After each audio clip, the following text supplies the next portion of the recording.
People often make the improper suggestion that they don't want to be punished for the sins of their fathers, but they're perfectly willing to accept the advantages of those sins, including the radical dispossession of wealth for 13% of the population that was violently and systemically disadvantaged. Truth of the matter is that the government made laws and the government picked winners and losers, and incomprehensible losers at that. And frankly, the edifice that created the legal mechanisms for slavery, that institution is still present. You've known me on this channel take personal nuanced position that I agree with the logic of reparations, but understand the political difficulties in trying to pass such an expansive policy in a country that hasn't reconciled itself with this past in an honest way. Even among people that have changed their workable point of view in light of the protests, the question that is always brought up is expense. How do we pay for such a thing? I am so glad that you've come to the right place. To discuss, we're joined by founder of the nonprofit Real Progressives and host of the podcast, Macro and Cheese, Steve Grumbine. Welcome to the show, Steve. Hey, Jamarl. Thank you for having me on, sir. Absolutely. Now, you haven't been on this particular instance of our show before. So basically, I'm going to ask you, from your perspective of the world, how do you view what has been taking place in the United States regarding these protests, and why do you think these people are legitimately out there? Well, first things first, this has been brewing forever. I mean, this should have happened a long time ago, but it happens when it happens. I mean, the police, brutality that we've seen over and over again is but a small microcosm of all the ills that the United States have put on minorities, and brown and black people in particular. And, it just finally came to a head. And I think also the perfect storm of a coronavirus that took away the bread and circuses that oftentimes keep us distanced from exacting the price of democracy allowed us a window to see what life would be like if we actually focused our attentions on the problems at hand. So I think that that's a big part of why you're seeing it happen, because of the timing of it. I think also it just was time. I mean, you've got a President Trump, who has basically fanned the flames of people that had long since been buried in the dark shadows. We knew they were there, but they were in hiding. He coaxed them out of the shadows and into the sunlight, and they're letting their freak flag fly, so to speak. And, it was the perfect storm. It was the time. You had the Bernie Sanders campaign that was raising issues of inequality, raising issues of serving the public purpose once again. And lo and behold, it doesn't happen. And then you have someone die who is basically trying to survive. Let's just say hypothetically that the $20 forgery, counterfeit dollar was in any way, shape, or form being used to get by. You have to think that neoliberalism in the situation that we're in right now creates a whole other economy, an economy of survival, an economy of just trying to make it through. And so it's very hard to imagine that being worth taking someone's life over. And in fact, that's what happened to George Floyd. So I think that whole cauldron of issues and economic inequality and police inequality and justice inequality came to a head and brought people out to the streets. I think that's a really good point. I really do. I mean, I try to make the argument that poverty is often driven by economic, well, clearly it's driven by economic concerns, but poverty drives certain statistical outcomes that are horrendous, especially from a society that wants to remain rational in the context of looking after life, limb, and human health and happiness as a priority. So when we get to this notion of wealth, and we get to this notion of a skew and the amount of wealth from one group to another group, you kind of have to look at why. And one of the vestiges of slavery just pop out. It jumps off the page, especially in the way that income inequality hasn't necessarily been able to balance itself. So when the argument of reparation comes up from slavery, assume for the moment that the public was interested in this. Assume for the moment that the public wanted to reconcile the vagaries of history in order to move forward in kind of a new day of sorts. How do we pay for it? That seems to be the answer, or the question that always comes up. How do we pay for it? This seems to be radically expensive. Maybe we can't afford it. Can we afford it? Well, and we can absolutely afford it, and we absolutely must afford it. We can't not afford it. That's the thing. It's so important, and ironically, let me say this: it's important for white people, even those who have benefited from. Well, every one of us has benefited from, but the ones that have particularly benefited, it's important for everyone that slavery be atoned for, both in word and deed and in a financial way. Because, number one, there's so many things that are happening in our country that hurt everyone, not just black and brown people, but white people don't even realize how it hurts them. And by putting a healing ointment on this that brings people into a true, honest equality with equity and justice, we repair society in such a way that we all win. So I don't see any reason to push back on this other than an erroneous belief in how to pay for it. And so when you think about our financial system, the way that things work, we live in a modern fiat economy that is largely pieces of paper.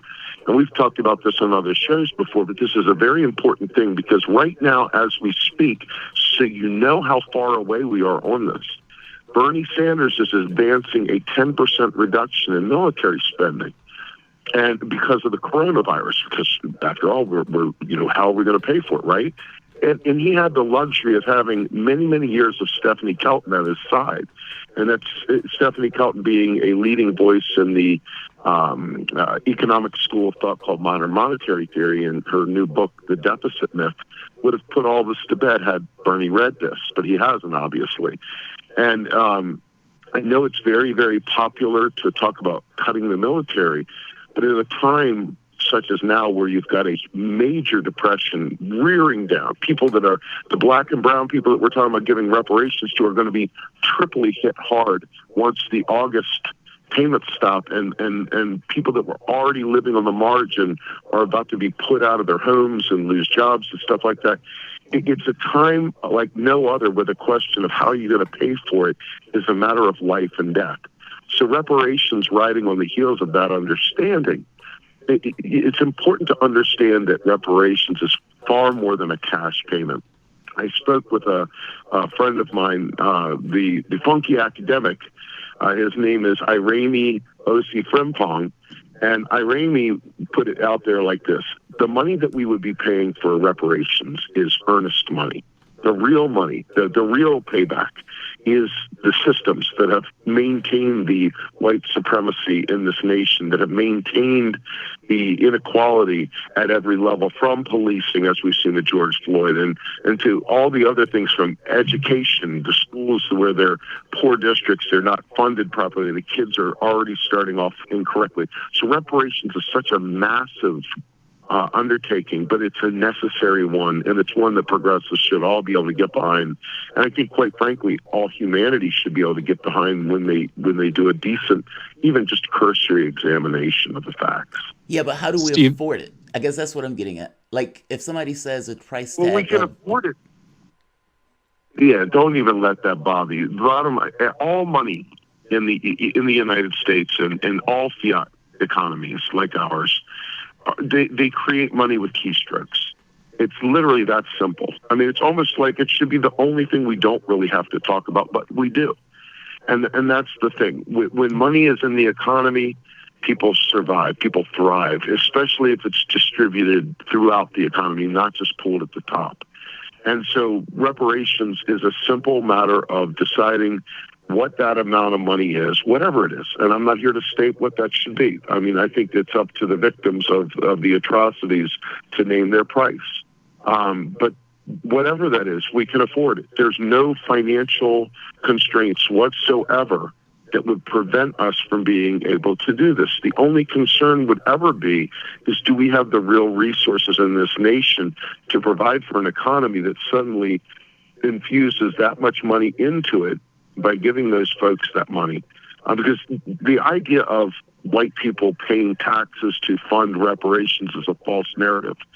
And this is super important because you stated in your thing, taking from one to give to another. But that's not how this works. That's not how this works at all. And if they did try to say they're going to raise taxes to pay for it, it would just simply be window dressing to make people feel like they did. Yeah. It wouldn't be a real thing. Taxes are deleted upon receipt at the federal level. So the idea of affordability is not an issue. And in fact, it would be good if we all got to a point where we started saying, what kind of society do we want? Not how do we afford it? The question Stephanie Kelton would say is, how do we resource it? So affordability for reparations is in no way, shape, or form a financial constraint. Now, I will tell you, the reparations that I speak of that go beyond the cash payments, that's a different story altogether. Because we're talking about how do we pay for all these teachers? How do we pay for them in terms of, do we have the research? Do we have teachers? Do we have the schools? Do we have the supplies? Do we have the necessary goods and services that it takes to make that money matter to the people that we're giving it to? And that's a story of restructuring society to ensure that everyone gets what they need, get their needs taken care of. And I would answer that question with a yes, we can absolutely do it too. I think a restructuring of the military would allow for real resources to be unclogged and provide for those services. A job guarantee eliminates the need for the military to be the employer of last resort. There's so many structural needs to be able to make sure that the real resources are available. But from a financial standpoint, reparations is a non-issue. We could afford it yesterday. This is Shane Stranahan coming in here, and we're about to go into a break. So I'll sort of set you up with this, give you a little bit of time to think about it, and then we can come back to it on the other side of the break. I had heard about modern monetary theory a few years ago, and granted, that's not the main focus of yours. What you're saying is that the financial end of things is largely irrelevant because, again, it's true. We are a fiat currency. We produce money out of nothing. There are consequences of us producing that money out of nothing, but it's true that that's sort of not the fundamental issue, at least as far as I can tell right now. But I have reservations, and again, I don't want to fixate on it too much, but I have reservations about that very idea, that we got into this position where we are now printing all that money, that there is this serious disentanglement, this disconnection between the money that we've produced and the resources that money should in some sense represent. There are also these questions about inflation, all this stuff. Regardless, though, I know that I don't know that much about this, and I want to get your take on it. I hear you're a proponent of it, but regardless, we'll come back to that. Maybe we can get into that a little bit deeper on the other side of this break. We're joined by Steve Grumbine. He's a political, economic, and social justice activist and founder of Real Progressives and Real Progress in Action. You can follow Steve on Twitter at Real Progressives US, also SD Grumbine. Be back in just a minute. You're listening to Fault Lines with Jamarl Thomas and Shane Stranahan. And we are back. You're listening to Fault Lines with Jamarl Thomas and Shane Stranahan. Again, we're joined right now by Steve Grumbine. He's a political, economic, and social justice activist, and he's also the founder of Real Progressives and Real Progress in Action. It's a 501c3 and a 501c4, respectively, for each of those organizations. He's also dedicated to education and advocacy for modern monetary theory. That's where I turn to towards the end of our last segment. I'm going to put my bias right up here on the table. I come from this kind of weird background. It's a little bit irrelevant, but I'll just put it out there. My dad was a reporter for Breitbart, and on my mom's side, my stepdad is like a very prominent feminist blogger. My dad's on the right, my mom and her husband are on the left. And I love all of these people, and so I kind of came to this place. Anyway, my point is, I have the ability to see these different sides and my inclination is to attempt to bridge these gaps. But my bias when it comes to the economic stuff is I'm kind of coming from this Austrian background. Not wholeheartedly, but I'll put it like this. Most of the guests we've had on the show, not by my choice, just by coincidence and what the host wanted, most of the guests we've had on the show on economics have come from this libertarian Austrian perspective. So that's sort of my bias, putting that out there. But regardless, I threw you a question at the end of the last break. Can we come back to that now? And can you give us, what is modern monetary theory? How is it distinct from neoclassical economics, neo-Keynesian economics? And just generally that issue, Steve. It's asked a lot, and I got to give Stephanie Kelton a quick shout out. her new book, The Deficit Myth, is easy enough for a non-econ person to read cover to cover in a day. And it will leave you with a clear understanding of the way things work. But in the very, very short period of time I have to answer that question, modern monetary theory is a lens. And what it does is it produces a framework for analysis. And it's largely driven from the post-Bretton Woods Accord, the free-floating, sovereign, non-pegged, non-convertible fiat currency regime that we have today. Not just that the U.S. has, but the U.K. has, Australia has, Japan has, quite frankly, China and Russia and Canada, and many others that, unlike the Eurozone, we have unlimited policy potentials that we can look at based on being a currency issuer. And this is how it works today. Just full disclosure, and modern monetary theory is not something to be implemented. It's not something to be considered. It's not a belief. So whether you believe it or not believe it is like kind of irrelevant. It's really a snapshot of how things work since we left the gold standard and how a fiat currency works in a modern economy. And so what they've done is they've come up with some what we'll call conjectures or hypotheses and theories that have been coherent. They're legally congruent. And what it does is it allows you to understand the real constraints, the real limits, the real way that a fiat currency works. So today, in the past, you've heard Milton Friedman, who was probably the father of a lot of your Austrian thinking, and von Mises and others, who talk about quantity theory of money. We oftentimes talk about you can't print wealth, you can't do this, you can't do that. Well, the difference is this. The United States government being the currency issuer, it is the price setter. By definition, the U.S. government accepts $1 in taxes for $1. I mean, it's 1 for 1, period. And so by doing that, it set the value of the dollar. And if you ever try to pay your taxes in Bitcoin, if you ever try to pay your taxes in Monets or Cubanos or anything else, you're not going to be able to pay your taxes, because taxes can only be paid in U.S. dollars. And so with that understanding, the monopoly issuer of the currency sets the price and basically creates the parameters by which the market thrives or fails. And you can see that in the United States now as we head into a Great Depression. When the U.S. government spends money into the economy, the states are okay, the municipalities are okay. The issue is distribution. When you spend at the top, when you give tax breaks at the top like Trump did, you starve the real economy from having actual fuel, from having lubricant, if you will. But when you spend it at the bottom, that money makes it through the entire economy. So the issue is, where do you place your tax? Where do you place your spending? But taxes literally don't fund spending. Taxes are simply a driver for currency to make you need that currency. And so this understanding of the way fiat currency works, that's not back to oil, that's not back to gold, that's not back to cotton, it's not back to anything. It's simply backed by the tax, the U.S. ability to levy a tax. It's in that vein that we derive the value of that money. So the government will buy goods and services because the purpose of the dollar was a tax credit to allow the government to provision itself. Ultimately, that's what we're dealing with here, is the ability to provision for the public purpose. And so if you take it back to reparations, you basically have an understanding that the government's job has always been, based on Article 1, Section 8, to serve the public purpose, and Congress has the power of the purse to spend that money into existence. The question becomes, because you always hear the Austrians talk about printing money, we don't print money anymore. And not only do we not print money, but the idea here is that taxes are the drain. Taxes eliminate dollars from the economy. Spending puts dollars into the economy. And we've got two ways of getting dollars into the economy, and only two ways of getting dollars into the economy. One is the government spends it into the economy, or two, you go into debt and borrow money from a private bank.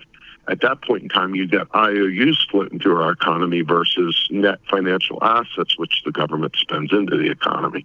So since the 1970s, the Austrians, who have largely won this battle, unfortunately, in my opinion, have put us all in private debt. So people are starving and drowning in mountains of private debt because they cut the spigot off for the federal government to spend on the people. That's why they always wring their hands and say, how are we going to pay for it? I don't know, Chauncey. I don't know how we're going to pay for it. But then they go ahead and blow $750 billion on the military while simultaneously giving a tax cut. It doesn't take rocket science to figure that out. But regular people live by the means of my household budget. So it resonates with regular people. You have long since been looking at their account and wondering where the heck all the money is. How is the federal government spending money? It doesn't have money. Why is my tax dollars going to this? Well, your tax dollars aren't going to that. Your taxes are literally deleted. So this is a fundamental disconnect. And you said it very well earlier, that disconnect between our tax money and the spending and so forth. And that is a disconnect. So the question... Real quick to intervene, Steve, I'm sorry. We have about 5 minutes, give or take. Why, if none of that's real, though? I mean, whether it's backed by gold, whether it's backed by tulips, whether it's backed by a dung beetle's output, whether none of those things are real in real terms from a standpoint of value. I mean, money is just a conceptual artifact, right? I mean, like MMT kind of makes that point that much more clearer in the way that it kind of addresses and approaches the notion of capitalism and the money that's created by the supply. Absolutely. It picks and chooses winners. Wow. Absolutely. That's fair. That's very fair. So what's our way out of this? Meaning, if I agree with you that, yes, the government can supply these things, the government can pay these things. Obviously, we've been spending that much on the military and been putting on our company, on the government's credit card. If that's true, then what do you think would be the outcome of something like that? And then do you even have a conception of how the government will go about doing that? Or is that too expansive of a question to ask right now? Oh, no. I mean, I can give it my best shot, but I want to just state, for the record, that anytime we talk about spending money, it really comes down to, like, Paul Ryan and Alan Greenspan got into it one day, in front of the camera, under oath. Paul Ryan leaned into Alan Greenspan and asked him, shouldn't we privatize Social Security? Wouldn't that make it more solvent? And Greenspan, in a moment of clarity, said, there's nothing about Social Security that's not solvent. There's nothing that prevents the United States government from ever just making all those payments. The question is, can we create an economy where the real resources are available? And that's the same question you have to ask yourself with reparations. And Paul Ryan didn't know what that meant. Paul Ryan seemed bewildered by that answer. He was absolutely doe-eyed. Yeah. It was priceless. And no offense, but he's an Austrian too. So it was one of those moments where the idea of understanding this light bulb moment that we all have to have to make progress, right? And that's really the key, Jamarl. And gang, I really want you all to understand, change happens from the bottom up, and that's what's happening in the streets, and that's what's going to happen with economics. If we stop equivocating on this subject and start demanding we talk, not just the politicians, but our activists. I mean, we got folks in California that are good progressives, but they won't even talk about modern monetary theory. They will not even consider it. Why? It's a fiefdom thing. It's their turf. They don't want to talk about MMT because they got other things they want to talk about. But yet they can't answer the question how they're going to pay for it. So I look at these groups, these little sectarian progressive groups running around, that if we got our head together and understood this, change happens from the bottom up. It is in our hands. We could make these changes. We could lock arms with Black Lives Matter and other groups and push for these types of changes to happen right now. But it is going to require us as a movement, as people, as regular Jane and Joe, people that are not necessarily progressives, everyone, to understand this, to change the narratives and the fights that we have politically, the volleyball games between Austrians and others. We need to recognize that we can do great things. We didn't ask these questions back in the day. We just knew the government could afford it. They've changed that around in the Milton Friedman era. The great neoliberal rise destroyed our nation. And quite frankly, it's the bane of my existence. It's the target of all my activism, is to disrupt that and to change that and to bring about a real understanding so that we can bring about reparations and many other things. But reparations is a very key component to healing this nation. Steve, thank you for joining us. We only have about 30 seconds, maybe a minute left. We've got to go out after that. But just a real quick thought here. Bunch more I want to have in terms of this conversation. Hopefully we can get you back on soon, but very quickly. We've had a few, like I was saying earlier, we've had a few Austrian economists on, at least prominence of Austrian economics on the show. And as far as I can tell, most of them, at least one of them that I'm thinking of, but I think most of them have been pretty critical of neoliberalism as such. So I guess part of what's confusing to me about what you're saying, and what I'd like you to clarify again, just briefly, because we've got to go out. What do you see?